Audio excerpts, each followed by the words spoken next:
மௌலிதையும் மீலாதையும் ஃபாத்திகாக்களையும் தர்காக்களையும் கட்டிக்கொண்டு அழக்கூடிய என் பாசத்திற்குரிய தாயே, என் பாசத்திற்குரிய சகோதரனே, நாளைக்கு மறுமை என்று ஒன்று இருக்கிறது. எந்த நபியினுடைய நேசம், எந்த நபி தோழர்களினுடைய நேசம் என்று பேசுகிறோமோ, நாளைக்கு மறுமையில் இருக்கக்கூடிய அந்த நேரத்தில் அல்லாஹ்வின் தூதர் அழைப்பார்.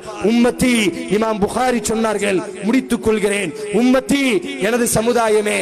வானவர்கள் சொல்வார்கள், இல்லை நபியே, இல்லை நபியே, உங்களுக்கு தெரியாது, நீங்கள் உருவாக்கிய மார்க்கத்தை மாற்றியவர்கள் இவர்கள், சத்தியத்தை பேச மறுத்தவர்கள் இவர்கள் என்பதாக சொல்லப்படக்கூடிய நேரத்தில் என்னை விட்டு விரண்டு செல்லுங்கள் என்பதாக அல்லாஹ்வின் தூதர் கூறுவார்களே.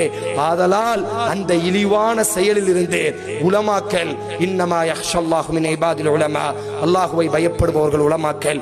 ஆதலால் இந்த குராஃபிகளுக்கு பயப்படாதீர்கள், இந்த ஜமாத் உலமாவிற்கு பயப்படாதீர்கள், இந்த பரேலவிகளுக்கு